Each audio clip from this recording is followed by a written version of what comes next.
Mark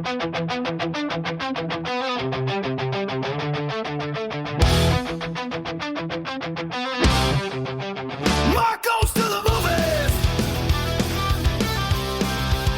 Mark goes to the movies. Mark goes to the movies. Long kicks out. Mark goes to the movies. Mark goes to the movies. Mark goes to the movies.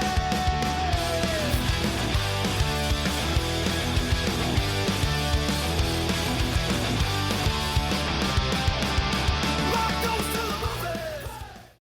Not even the best song in the album. The best song is the one about the guy swimming out past the breakers. I don't even know who the fuck sings this, dude. It's Everclear. Look 'em up. The name of the song is Santa Monica. I am still living with your ghost. Well, hello, and welcome to Mark Goes to the Movies. And today we're going to review the end of season 2 of Tales from the Crypt. So I'm not 100% sure where we stopped. What I was going to do. I think I was doing 9 and 9.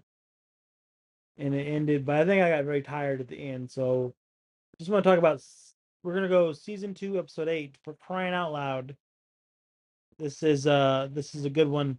It's one of my favorite ones. I don't know who the little guy is. He's a little short, but Katie Siegel, however you pronounce it. She plays a big part. She plays Peg from Married with Children, and amongst other things, she's in Smart House too. She's in this one, and then the real great part of this is Sam Kinison. He does the voice, the guy's conscience. Basically, he's trying to scam, which is crazy because like Iggy Pop's in this too. He plays the guy, Lee Ehrenberg, the little short bald guy. He runs a concert club and he's beating all these famous celebrities. And I'm like, fuck, dude, like you living the dream. But he wants to scam the Amazon people out of $1 million raised for charity, and he's gonna go some island. But Katie Siegel, who's his let's call him Peg from Married with Children, is a banker, and she wants half the money. And Sam Kinison's the guy's conscience, telling him to do the right thing, keeps getting in more and more trouble. Ends up killing his banker, and then drives him nuts. Sam Kinison in my ear yelling would probably drive me nuts too, as much as I love him. Don't know if I could do that all the time. Want to point out one of my favorite things of this is the Alice Cooper Trashed album is a big poster on his office wall.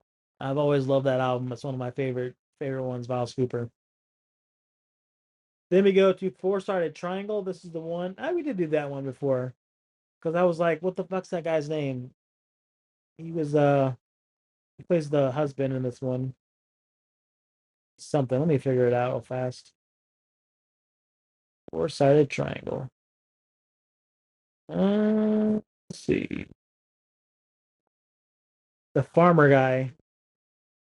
I was looking up and I was like, oh, that's who that is. Basically, they trapped this woman on oh yeah, it's Harris from Major League. Fuck. All right. Again, got me twice. Good job.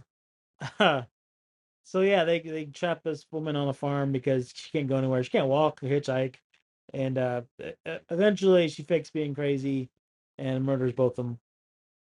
Ventriloquist Dummy. This is a good one. This has because it has Don Rickles and Bobcat Goldthwait. Bobcat plays a amateur ventriloquist. Don Rickles is the professional.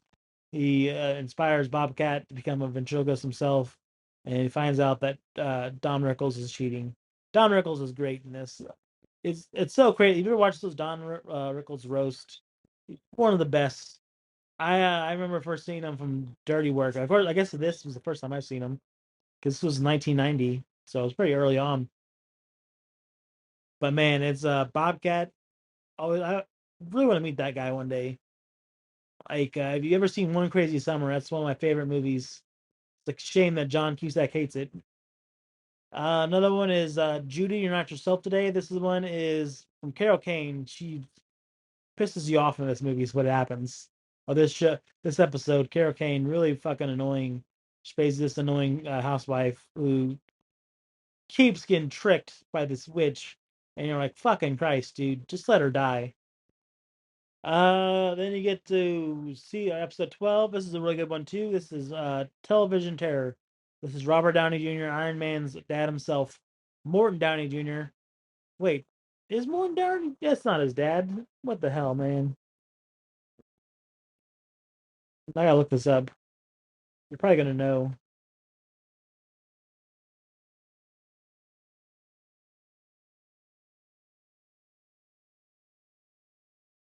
Oh, they're not fucking related, are they?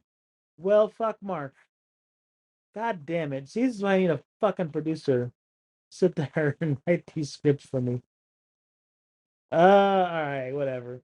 Yeah, he visits a haunted house, ends up being really haunted. This is kind of like a precursor to the WNUF Halloween special. That's really good. I love that movie, and it's just a shorter version of that, but it's really good. Let's see, Fitting Punishment. This is another great one. Um, Basically, it's about this cheap funeral home director who murders his was I guess his nephew. His nephew comes live with him, and then he can't afford to, which super cheap guy. Then you get probably my favorite one of my favorite episodes, top 5 episodes for sure. Let's bookmark this. Top 5 episodes. One of those five will be Corman's Calamity for sure. This is I don't know who was it, Harry Anderson, Cynthia Gibb, Colleen Kemp. This is this is one of the first ones I actually remember seeing. This guy he works for the magazine or comic book Tales from the Crypt, and everything he draws comes to life, and he draws these monsters. And I just remember he drew his ex-wife, or I guess his future ex-wife, and it's just fucking terrifying monster. I remember that monster scared the shit out of me. It's a great episode, one of my favorite ones. And then you have Lower Birth. This is basically how the Crypt Keeper was born. He didn't. It wasn't a normal guy and died. He's born like that. He's a child of a mummy and a freak, I guess. Looks like the guy from the Funhouse. He's the his father was in the Funhouse. That's how he got. That's nepotism right there. That's how he got his job. Mute Witness to Murder. This is episode 16. This one is not my favorite one. I don't care for this. Let's go for the bottom five. Mute Witness is one of my least favorite. That's because there's already a movie called Mute Witness that is much better. Go watch that instead. Episode 17 is My Brother's Keeper. This is real life twins were in this one. They were Siamese twins. Siamese twins are always interesting to me. And this one's pretty good. I like that one quite a bit. It's crazy these were on there in the summertime and not October. And then we're in the season with season or episode 18 is called The Secret. Basically, this these guys adopt a werewolf. Is what we're gonna say, or like a monster that eats people. But was it Larry Drake's in it? I know, and that's it. So that's just season two. It's a really good season, really, and really picks up from season one. Season one's good. Season two is great. A lot of that is from Arnold Schwarzenegger directed episodes. You have Foreman's Calamity, one of my favorite ones. See, season three. Just give you a heads up. You're gonna season three is really good. It's on Shutter now. Is it gonna show up on there? Um, no, it shows AMC Plus. Season three has Michael J. Fox directing an episode. I think he makes a small cameo in that episode too. See, Andrew McCarthy. This is the one that was kind of like Obsession. You're gonna get one with Bo Bridges. It's pretty good. Let's see,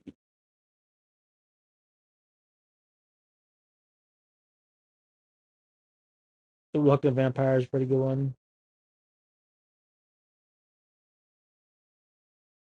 Um, there's one that's kind of like the Goonies, but with horror stuff. That one being the back end, I think. Second episode.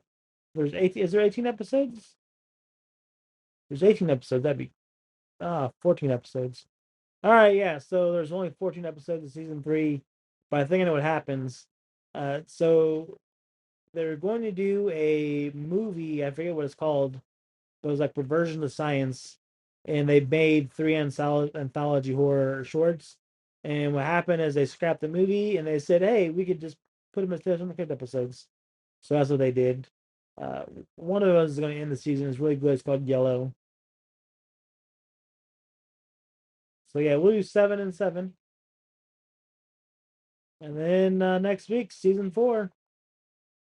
Moving on. It's getting pretty close to. We're almost halfway there. But let's see. Oh, there was something as I record these back to back. I thought it was funny because I'm going to basically imagine. All right, let's just say that I die next week, and they'd be like, "Oh shit, Dad just lost all of his stuff. Mark's we have no idea what Mark's like anymore. If my Facebook's erased, right? Thank God for the podcast and for everyone supporting me and listening and all that stuff. You're gonna have so if I die later today, you're gonna have 120 episodes. This is episode 120. 120 episodes. I've been playing. I started last night. So midnight. Yeah. Midnight on Sunday, right as the clock turned. I've been playing every episode of Mark Goes to the Movies. I'm still not to the end. I'm on the World Wide Way, which what episode is that? Do I have enough? Do I have enough to keep going?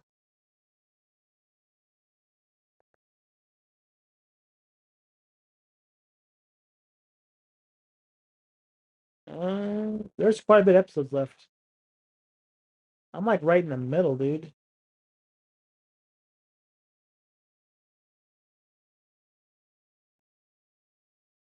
It doesn't give me the number, but yeah, April 13th.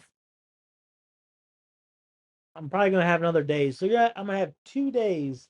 I'm leaving 2 days of podcasts, uh, of me talking on this earth. So that was one of the first things that was really stuck with me. Is my mom was like, I don't remember what Grandma Billy sounded like. You will know what Mark Powell sounds like. You can't fucking talk, that's for sure. You're gonna know what Mark Powell sounds like just because there's like 48 hours of him talking about just useless shit, telling you every story. You're gonna be able to sit there and if my kids have grandkids, kids have kids, you be my grandkids. Let's clear that up. If any offspring of my kids, they're like, what did Grandpa Mark sound like? Well, let's pull up Spotify. Actually, no, fuck. Let's pull up Pandora. Let's fuck Spotify. Let's pull up Pandora and listen to old Grandpa tell stories for the next 2 days straight. And I want to get to 250 episodes. If I get to 250, that's an accomplishment. I almost feel like for the 250th 2,500 download. No, let's go 5,000. 5,000 downloads. My 5,000th download. What I'm gonna do is I have to get a trophy, right? 2,500, 5,000? No, 5,000. 5,000 downloads, I'm getting a trophy. PayPal me, cash out me some money, and I'll pay for this trophy. Because I don't think they send those out at 5,000 downloads.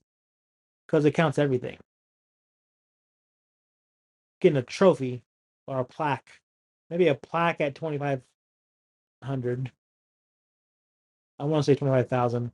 No. I'm going to do a trophy at 5,000, and then 10,000, and then 25,000, and then 50,000, then 100,000. if I live that long. If I keep going, I need to watch more movies. Is what I need to do. Space Jam's gonna get an episode. The Backrooms will get an episode. Passenger will get an episode. I have some more ideas about more Saturday morning cartoons. I have maybe another blockbuster episode, but we stick with certain actors. Maybe we highlight certain actors. I would love to do a Chris Farley episode. That'd be pretty cool.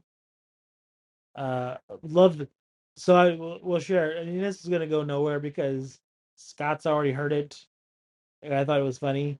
So we were talking about going to see a convention in I think it was in Michigan, and I was looking at it and I was like, Elvira would be cool, but Elvira's kind of weird now, and she doesn't do the makeup no more. But then I saw Divine and I was like, oh, she'd be real cool to meet. She never does conventions.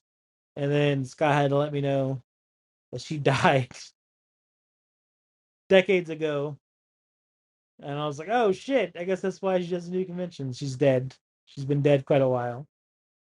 So it is what it is, I guess. So this point is gonna depend on money issues. There's a reason why I love AMC so much is that AMC is only like $26 a month, and that's basically my entire entertainment budget that I could use quite a bit.